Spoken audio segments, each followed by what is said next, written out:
Welcome into the Alabama Football Report. I am Tom Downey. We've got some news and rumors we'll get to. If you want a more in-depth A-Day game preview, what to watch for, some of the key players, etc., then like the video right now. If we get to 250 likes, we'll do that video for you on tomorrow, i.e. Thursday's show. So help us out. Like the video right now.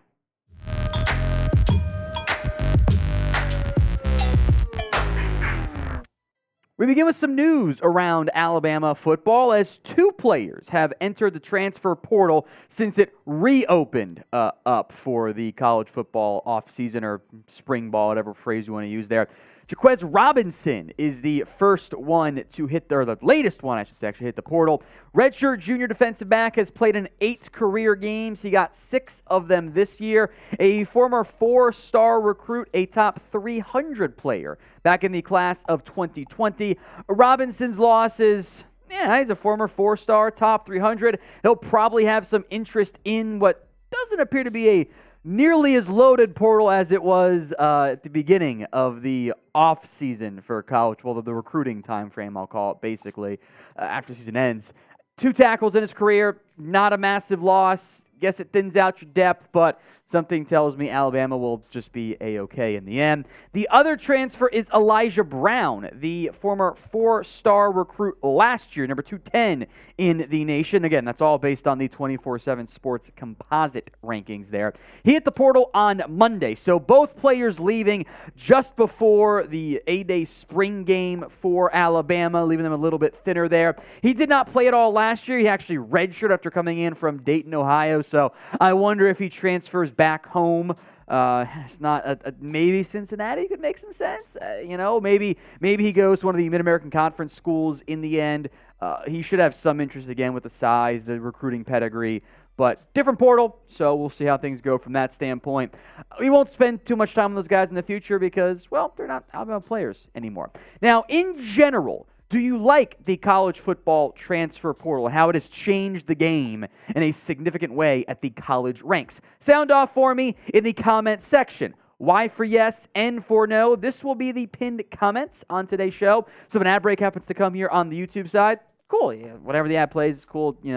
Allow it to. Head down to the pinned comment, get those votes in. Y for yes, N for no. Next up on our news, it's a bit more news roundup, I guess, and there's still some rumors in there.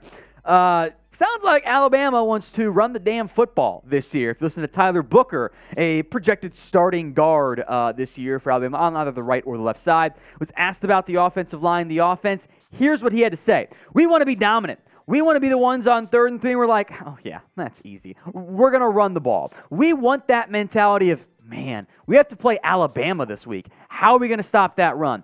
That's the mentality that we want to have and honestly do so far. The way that we're playing, that's how Alabama played when I was growing up. This is what I see Alabama football as. To be able to bring that back to what it was, it means the most. That mentality is throughout the room, like everyone's trying to finish blocks, push the pile, things of that nature. Now, the Alabama offensive line room is not quite set at this point. I think there could still be some adjustments. This is what we have it as for now. Feel pretty good saying J.C. Latham will be the left tackle. I would keep Seth McLaughlin in there at center. Then maybe Darian Dalcourt and Terrence Ferguson in particular fight for a guard job.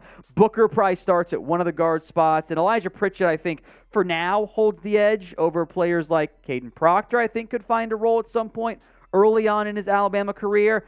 But run mauling does appear to be the key priority for Alabama, and I do think that makes a lot of sense for where this program is at entering 2023. They have 2 very talented backs returning, and I don't mind Jam Miller as your 3rd back either, plus a 5-star we'll get to here. But Jace McClellan, Roydell Williams, with Bryce Young gone, with Jahmyr Gibbs gone, those 2 players, plus we'll get to Jalen Milroe later on too, those 2 players, the returning leaders in the backfield, are going to be counted on for a much bigger role. I do think this Crimson Tide team is going to lean more heavily on the ground game than what we have seen in recent years when it was Tua, it was Mac Jones, it was Bryce Young, it was a 3 straight first-round picks, 3 straight top 20 picks, airing it out. It will be different this year. I fully expect that. I would also not sleep on 5-star recruit Justice Haynes, number 25 overall, the number 2 running back, number 2 player in the state of Georgia. There has been plenty of buzz coming into the spring game around Haynes, and look, some of the recent recruits, Trey Sanders, unfortunately never panned out the way I thought he was going to. Maybe Haynes, we thought for sure Sanders was going to be. And remember, depending on who wins the quarterback battle, we won't spend too much time on that. We can do that tomorrow instead. Jalen Milroe can run. He is a very gifted athlete. And I wonder if, maybe not to the same extreme, but maybe if it is Milroe as the starter, maybe the offense looks a little bit more like the Jalen Hurts, or even to a different extreme, the Blake Sims style offenses, as opposed to the let Bryce Young cook offense for Alabama in recent years. Tommy Rees knows how to run the football from his time at Notre Dame. I think that will be a key focal point and a critical one for Alabama's offense this year. So what is your confidence level in the ground game? Scale it for me from 1 to 10. 1 is on the low end, 10 is on the high end. Go ahead and vote for me in the comments section. And while you're down there, check out the link at chatsports.com/Bama hoodie. Fanatics bringing out some more Alabama hoodies for you guys. I know it's getting a little bit warmer, but sometimes hoodies just feel right. So get yours today. That link, again, will be in the comments section and the description of today's show. It's chatsports.com/Bama hoodie. If you're looking for some more Crimson Tide gear, don't delay. Go get yours today. Let's talk what Nick Saban had to say on Georgia, but also not Georgia. He made some comments. He was asked about not kind of, I'll paraphrase what the questioner was asking. It was different words exactly, but like not being in control, not being on top. And the really standout part was when Nick Saban said this about Alabama not being on top anymore, the history of the Crimson Tide, etc. That's been the case for a while now. Last couple of years, somebody's been successful. We need to try to take it back. I think it's very clear Nick Saban's talking about Georgia here and the Bulldogs and Kirby Smart being the kings of college football in the same way Alabama has been for the most part under Nick Saban. And I like this mindset from Saban. This is about as close as they can get to playing the nobody believes in us card at Alabama, because it's Alabama. It's Nick Saban. It's not really how that works when you have a perennial Heisman Trophy candidate at quarterback in the past couple of years.